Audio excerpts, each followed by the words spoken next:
रामू एक साधारण सा मजदूर था। गांव से शहर रोजगार की तलाश में आया था। शहर के किनारे एक निर्माणाधीन इमारत में उसे काम मिला। मालिक का नाम था सेठ गोविंदलाल, पैसे वाला मगर दिल से बेहद कठोर। रामू रोज सुबह सूरज निकलने से पहले काम पर पहुंच जाता। सीमेंट ढोता, ईंटें उठाता, लोहे की छड़ें पकड़ता। धूप हो या बारिश, वो चुपचाप काम करता रहता। सेठ गोविंदलाल हमेशा ऊंची आवाज में चिल्लाता, जल्दी कर, पैसे मुफ्त में नहीं मिलते। एक महीना बीत गया, फिर दूसरा। रामू ने हिम्मत करके कहा, सेठ जी, घर से बहुत दिन हो गए हैं, मजदूरी मिल जाती तो बच्चों के लिए कुछ भेज देता। सेठ ने आंखें तरेरी, अभी हिसाब नहीं हुआ, काम पूरा कर फिर देखेंगे। दिन बीतते गए, मजदूरी नहीं मिली। उल्टा सेठ रोज रामू को परेशान करने लगा, कभी गालियां, कभी धमकी, अगर ज्यादा बोलेगा तो काम से निकाल दूंगा। रामू अंदर ही अंदर टूट रहा था, लेकिन पेट की आग उसे रोज वापस काम पर ले आती थी। एक दिन काम करते वक्त वो थकान के कारण गिर पड़ा। सेठ ने मदद करने की बजाय कहा, नाटक मत कर, उठ और काम कर। उसी समय वहां एक सामाजिक कार्यकर्ता आई, जो मजदूरों की स्थिति देखने आई थी। उसने रामू की हालत देखी और पूरी बात सुनी। उसने बाकी मजदूरों से भी बात की, सबकी मजदूरी रोकी गई थी। अगले ही दिन लेबर ऑफिस में शिकायत दर्ज हुई। सेठ गोविंद लाल को नोटिस मिला। डर के मारे उसने सब मजदूरों की पगार दी और माफी मांगनी पड़ी। रामू को पहली बार लगा कि उसकी मेहनत की कीमत है। उसने मजदूरी ली, आंखों में आंसू थे, दुख के नहीं, आत्मसम्मान के। उस दिन रामू ने समझ लिया, मजदूर कमजोर नहीं होता, उसे बस सही आवाज और साथ की जरूरत होती है। मजदूरी मिलने के बाद रामू अपने गांव लौट आया।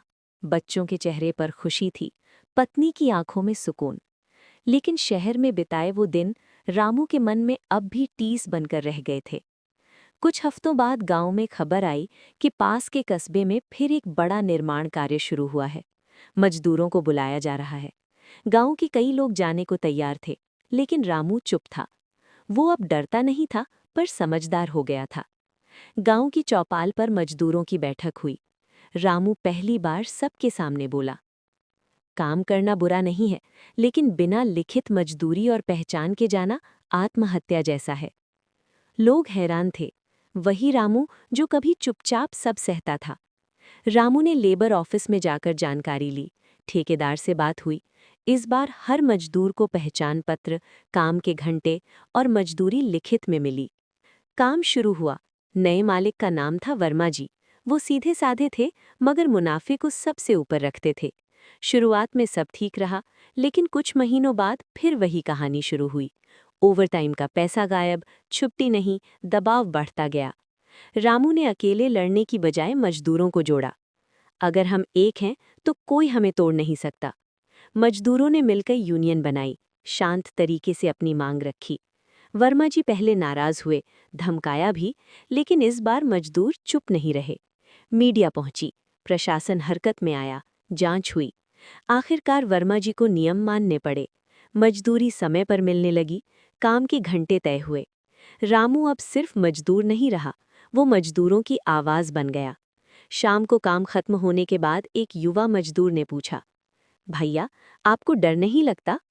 रामू मुस्कुराया, डर लगता है, लेकिन अब डर से बड़ा हक हो गया है। संदेश, शोषण सिर्फ मजदूरी से चलता है और बदलाव सिर्फ एक आवाज से शुरू होता है।